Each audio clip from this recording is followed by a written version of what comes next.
Salut, bienvenue dans la suite de cette analyse du petit jeu d'énigmes Respawn Souls, qui est un petit jeu que j'ai créé il y a quelques mois, qui est une attempt to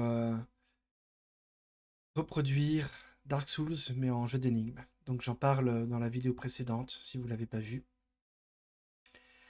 Et voilà, on peut continuer. Donc on arrive au niveau 3.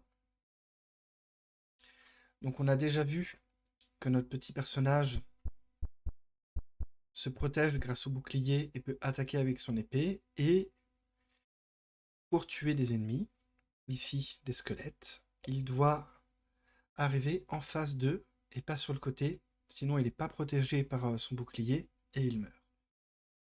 Ici, on a l'introduction de la torche, qui est juste un petit élément de game design qui montre que on peut attraper du feu et l'amener à je sais pas comment dire, a pit, non, comment, à une zone, un foyer, voilà, on va dire ça, un foyer, où on peut allumer le feu, qui est notre point de respawn, notre point de réapparition. Donc, ici, on a la sortie, qui est notre objectif, sauf que ici, on ne peut pas passer, parce que sinon, on va se faire tuer par ce squelette. Parce que si on arrive dans ce sens-là, lui, il va nous taper sur le côté, et donc, on va mourir. On peut l'essayer tout de suite. Voilà. Donc on comprend qu'il faut faire tout le tour pour arriver ici, à droite du bonhomme, parce qu'on va arriver vraiment en face. C'est pour ça d'ailleurs que j'ai fait un couloir un peu long. Mon coude ici, j'aurais pu le faire en angle directement ici, comme ça. Tac, tac. Mais c'était important qu'on puisse sentir qu'il y ait vraiment un espace droit pour qu'on puisse arriver vraiment face au squelette, alors qu'ici, il est vraiment à l'angle. C'est un peu comme dans des jeux de plateforme où on va avoir un personnage qui va avoir une distance de saut. C'est hyper important de ne pas laisser de la confusion aux joueurs, genre ah là il y a un trou. Mon personnage, je sais qu'il saute une distance de 3 mètres, mais j'arrive pas à savoir si le trou fait 2,50 m ou 3,50 m. Et est-ce que la corniche est trop loin? Je saute, ah je meurs, j'ai perdu. Vaut mieux faire un trou qui soit vraiment trop large pour vraiment indiquer au joueur qu'il ne peut pas sauter. Ou au contraire, le faire beaucoup plus petit pour comprendre, oui en fait, là je suis safe, je peux vraiment aller de l'autre côté. Ici c'est un peu la même chose, c'est une manière de communiquer aux joueurs, ton objectif c'est d'arriver par ce couloir là, parce que tu es sûr visuellement que tu vas arriver en face.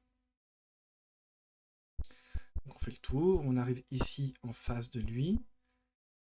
Ici a priori on a compris que l'on doit arriver par-dessus ce squelette, parce que si je vais tout droit directement,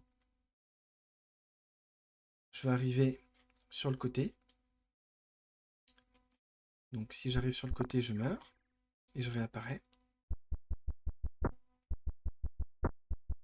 Ici, on a une petite variante où si j'essaie de passer entre les deux gardes, je vais être tué.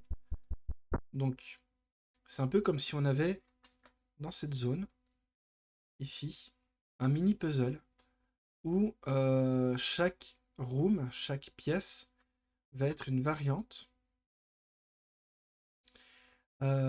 du combat avec les squelettes. Ici, on est obligé d'arriver de face, donc on est obligé de tuer notre ennemi. Ici, on est presque obligé d'arriver sur le côté, mais avec un peu d'espace pour éviter de se prendre un coup. Et ici, on a deux ennemis au lieu d'un, donc c'est très simple, il suffit de faire l'un puis l'autre. J'aurais pu même tuer le premier et arriver directement ici pour tuer le second ennemi qui me barrait la route. Et j'arrive au final face à notre camarade. on le tue, et on peut continuer à avancer. Ici, on a un layout qui contraste avec le niveau d'avant. On a beaucoup moins un aspect labyrinthe. On a une grande pièce principale, avec clairement la sortie, un sous-objectif à résoudre. Donc on sait qu'en fait, il faut ouvrir cette grille en activant l'interrupteur. Okay. Comment je vais à cet objectif-là? A priori, je pourrais juste me diriger vers l'interrupteur en arrivant bien en face des ennemis. Sauf que là, si on voit notre petit bonhomme en face, puisque je viens d'attraper une torche, ma main droite, la main droite de mon personnage, ici, est occupée par la torche. Donc j'ai plus accès à mon épée. Ça veut dire que si j'arrive en face, bien comme il faut, d'un ennemi, je suis protégé par mon bouclier, mais je ne peux pas les tuer. Donc ça veut dire que les ennemis, vu comment ils sont positionnés, je peux pas les contourner. Sinon, je suis obligé d'arriver comme ça sur le côté, et eux, ils vont pouvoir me tuer parce que ils vont me taper sur un des côtés du personnage. Donc le seul moyen, c'est d'arriver en face de ce squelette-là, allumer le feu, me débarrasser de ma torche, et maintenant, j'ai de nouveau accès à mon épée, ce qui me permet de tuer les ennemis, ouvrir la grille, et m'en aller. Ici, le feu est disposé de telle sorte à ce que on est obligé d'être adjacent ici. Donc en fait, je suis obligé d'activer le feu si je veux me diriger vers la sortie. Il y a pour effet de faire réapparaître tous les squelettes, ce qui est une manière de communiquer aux joueurs. Regarde, ce n'est pas parce que tu n'as pas tué tout le monde que tu peux quand même sortir. C'est une manière de renforcer l'idée que la seule chose importante, c'est atteindre la sortie. Et que ne pas tuer tous les ennemis, ce n'est pas grave. Et si le joueur s'était posé la question, c'est une manière de lui confirmer que non. En fait, le but, c'est juste d'atteindre la sortie. Ok. Ici, on a un nouveau niveau. Il fait un peu office de blague. On a eu les premiers niveaux qui étaient très minimalistes, avec peu d'ennemis, tous séparés par un nombre de cases avec beaucoup d'espace. Et là, on a un niveau qui fait volontairement un peu peur aux joueurs en mode oh waouh, il y a du monde, il y a toute une armée de squelettes qui m'attend. Alors c'est marrant parce que c'est un jeu d'énigmes, mais c'est un peu une petite surprise visuelle pour dire oh là là, il y a une espèce de combat, ça va être la guerre. Donc on a le temps de réfléchir, de se déplacer case par case, de tuer les ennemis les uns après les autres, mais ça donne un peu un sentiment d'aventure et de surprise et un peu de gag visuel parce que comme c'est très minimaliste et un peu cute, ça fait un peu cartoon, c'est genre ah c'est pas grave s'il y a toute une armée et si je me trompe, si je meurs, ça va être marrant quoi.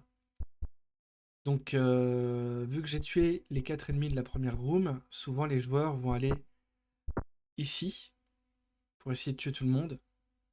Ils vont se rendre compte que ah je suis bloqué parce que si j'essaie de je viens de faire un CTRL Z pour revenir en arrière. Si j'essaie de tuer tous les ennemis de cette room là, bah en fait je suis obligé de me prendre un coup parce qu'il n'y a pas de chemin potentiel pour arriver en face d'un ennemi en ligne droite. Lui, si j'essaye de le tuer en arrivant en ligne droite, il y a forcément lui qui va me taper sur le côté. Est-ce que je peux... Voilà. Pareil pour lui, il n'y a pas il y a pas de chemin potentiel pour arriver en face. Donc en fait, là, le jeu me dit, Cherche pas, gros. Tu peux pas passer.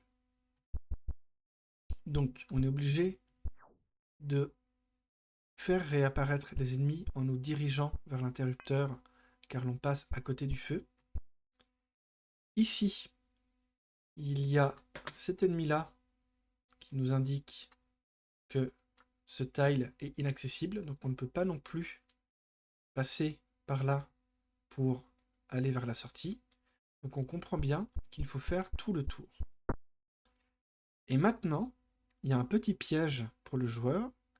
Comme on arrive là, qu'on a activé l'interrupteur pour ouvrir cet espace, on est intuitivement invité à aller directement par là. D'accord? Ce que l'on va faire. Donc, maintenant que j'ai appris à être attentif aux ennemis, je sais comment tuer toutes les menaces potentielles de cette room. J'arrive par là. J'ai activé ce piège, donc je ne peux pas revenir en arrière sur mes pas, sinon je meurs. Et en tuant cet ennemi ici, je me rends compte que je suis coincé parce que si je veux me diriger vers la sortie, il y a cet ennemi qui va me taper sur le côté. Donc je comprends que j'ai été un peu gourmand et que je suis allé trop vite dans le niveau et que j'aurais dû revenir par ici pour tuer cet ennemi-là.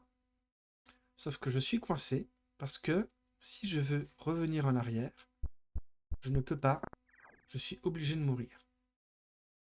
On peut tout à fait réinitialiser ce piège en réactivant l'interrupteur, ce que l'on va faire tout de suite. Voilà. Et maintenant, comme j'ai appris de mon erreur, je m'arrange bien de tuer cet ennemi-là. Et je sais maintenant que je peux revenir sur le côté droit de la pièce afin de libérer la zone et de poursuivre mon aventure. Ok. On a maintenant un nouvel ennemi. On a des petits zombies verts. Un peu des morts vivants. C'est une référence aux ennemis dans Dark Souls. Parce que les ennemis dans Dark Souls sont des non-morts, enfin des espèces de cadavres, des hollows. Et là, je l'ai fait de couleur verte parce que pour quelqu'un qui n'a jamais joué à Dark Souls et qui ne connaît pas le code et la direction artistique, il comprend intuitivement via un imaginaire collectif: ah, si c'est un bonhomme vert avec des yeux rouges, il est sans doute méchant, c'est sans doute un zombie. Donc, a priori, en plus, il a des yeux un peu rouges. C'est sûrement pas un copain.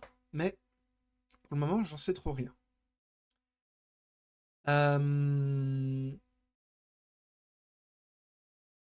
Si je me déplace, je me dis peut-être: ah, je vais me diriger vers ce premier ennemi pour le tuer, parce que j'imagine qu'il a une petite épée et qu'il fonctionne exactement comme un squelette, et que si j'arrive en face de lui, je vais pouvoir le tuer. L'objectif est là. Je sais pas pourquoi il y a un peu tout un labyrinthe avec une torche et un feu. C'est sans doute nécessaire à la résolution de l'énigme, mais a priori, je vais me diriger par là pour passer là, aller ici, tuer l'ennemi et me diriger ensuite vers la sortie. Ça, c'est la carte mentale que je me fais. Ou alors je me pose pas de questions et je vois ce qui se passe au fur et à mesure. Ah, le zombie a un point d'exclamation au-dessus de sa tête. Donc si je me déplace dans sa direction, lui aussi va avancer. Et si je me dirige vers lui, j'arrive en face et je le tue. Donc, j'apprends en tant que joueur que les zombies ont un comportement presque exactement similaire aux squelettes, à savoir, ils vont essayer de me tuer s'ils me voient. Si j'arrive en face de eux, ils meurent. Par contre, s'ils me voient, ils vont se déplacer dans ma direction. Donc ils ont un comportement entre guillemets plus agressif. Donc peut-être que en tant que joueur, je me dis oh là là, qu'est-ce qui va se passer avec les autres zombies? Comment je vais faire? Qu'est-ce que je pressens qu'ils vont m'ennuyer quoi, qu'ils vont être ouais.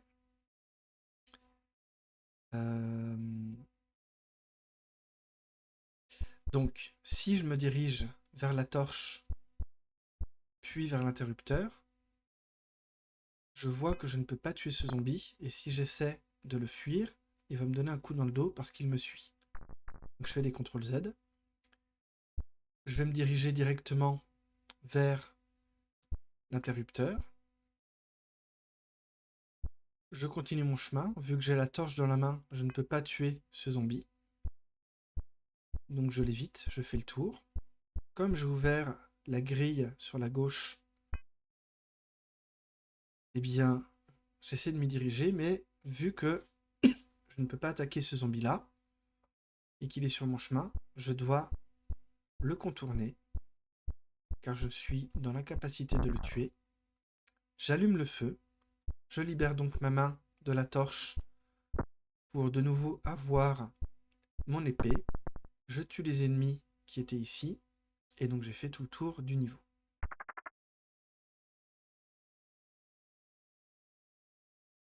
On a une variante avec juste des zombies.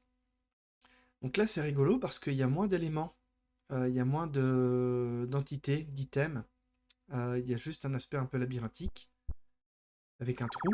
Si je me dirige vers cette zone noire, je me rends compte que je tombe. Mais il y a un truc un peu étonnant. En tant que joueur, je me dis, ben, c'est marrant parce que normalement, un jeu d'énigmes, c'est censé devenir de plus en plus compliqué.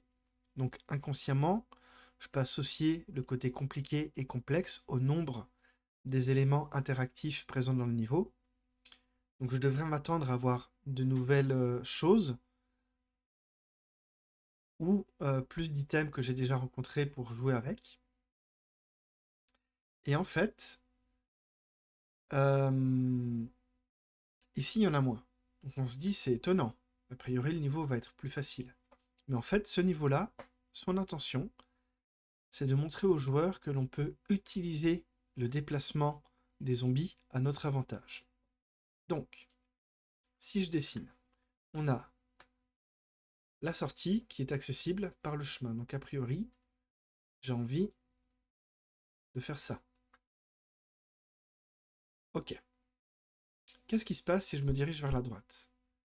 Ben là, je suis coincé parce que je ne peux pas arriver en face du zombie.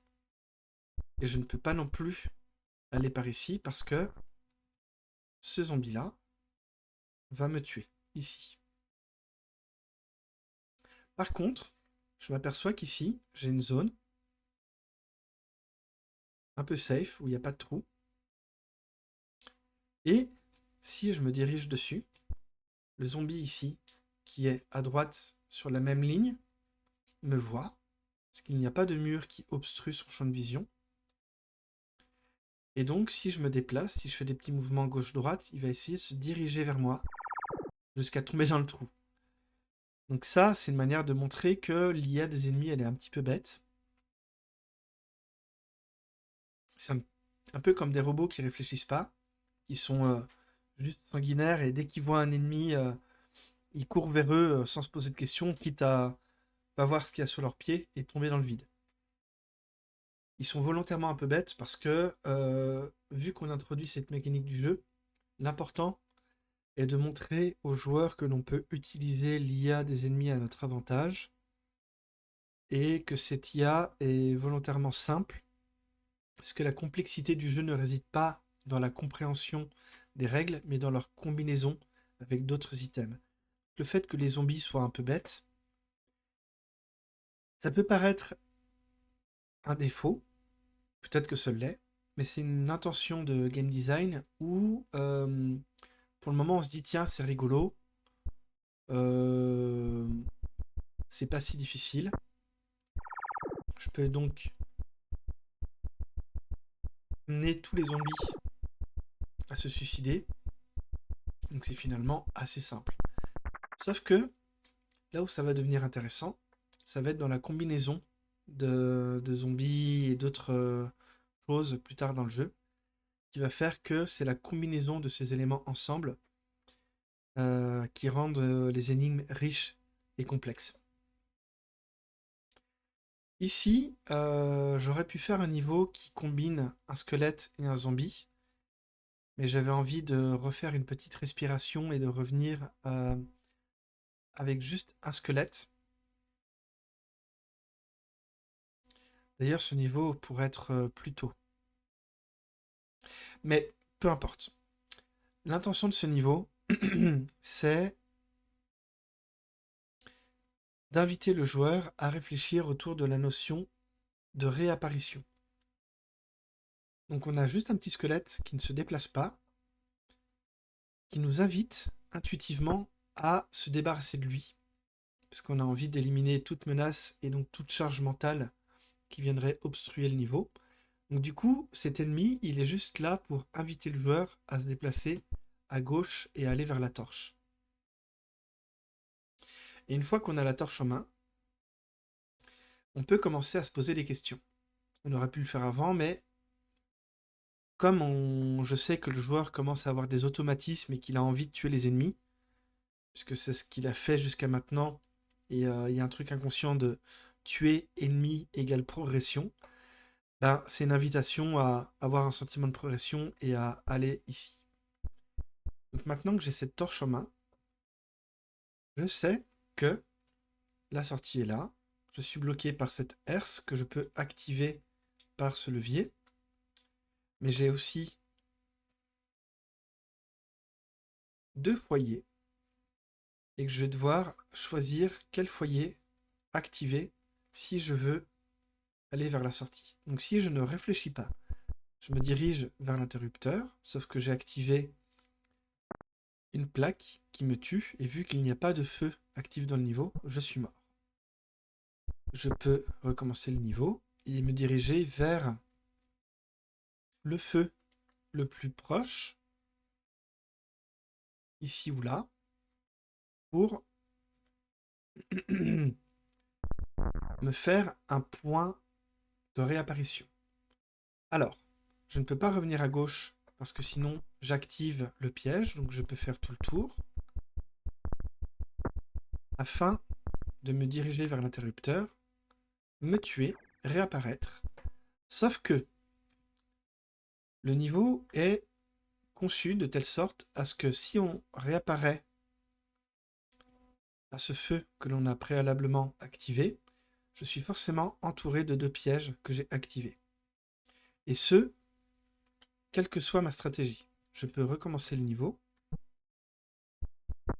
Et au lieu de faire ce chemin-là, je peux faire l'inverse. Je peux passer par là, comme ceci. Et ça va revenir au même. Je vais essayer. J'active un premier piège, un second piège, un troisième piège. Je meurs, je réapparais, je suis coincé. Donc le jeu nous communique, il ne faut pas réapparaître ici. C'est un piège. Donc si je recommence, je peux maintenant me diriger à droite vers le feu qui était le plus éloigné.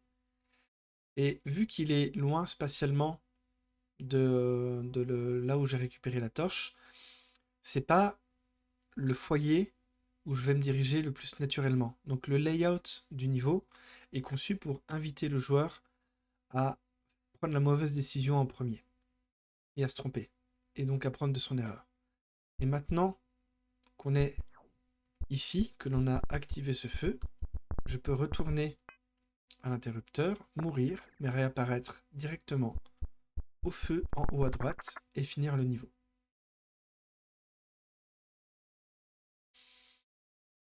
Ici, on a l'introduction d'une nouvelle mécanique de jeu, qui est très simple, à savoir les arbalètes.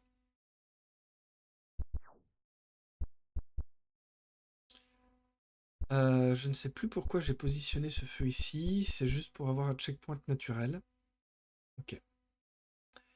Si j'active la herse,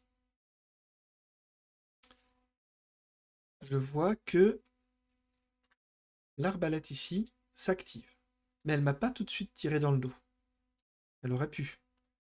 Donc, elle est active. Il y a les petits pointillés qui montrent, tac, elle est prête à être activée. Si je me déplace, elle tire. C'est un peu comme si les arbalètes avaient un coup de retard. Ce qui peut être utilisé à mon avantage pour me sortir d'une situation compromettante. Les arbalètes peuvent être poussées. Donc le fait d'avoir placé une arbalète à la sortie du couloir, je suis donc obligé de la pousser pour finir le niveau. Donc je sais, en tant que designer, que le joueur n'a pas eu d'autre choix que de pousser une arbalète, donc il est obligé d'avoir appris que les arbalètes peuvent être déplaçables. Ce qui est une information que je veux que le joueur sache parce que ça va être nécessaire pour la résolution d'énigmes dans des niveaux futurs. Ici, j'active l'arbalète située à droite du niveau. Et il y a le zombie qui est trigger. Donc, si je suis un peu pressé, je vais avoir envie de me diriger vers la gauche, comme ceci, pour tuer le zombie. Mais cela m'a tué. Donc ça me montre que les arbalètes, vu qu'elles ont un coup de retard, il faut faire attention à pas se retrouver coincé et à se faire tirer sur le côté ou dans le dos en voulant faire une autre action. Je pourrais aussi me diriger à droite et me protéger par mon bouclier pour ensuite tuer le zombie.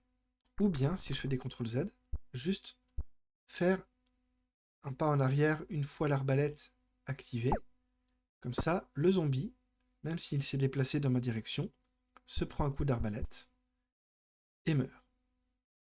Il y a la dernière arbalète. Ici, elle est vraiment située dans un angle où je suis obligé de passer devant et l'activer si je veux me diriger vers la sortie.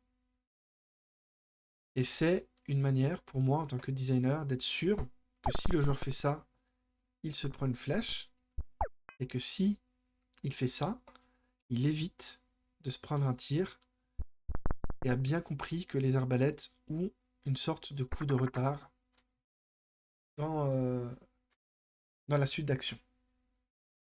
Et on arrive aux 3 derniers niveaux qui sont plus longs. Donc je pense que je vais m'arrêter là sur cette vidéo. Et je vous dis à la prochaine. A tout de suite.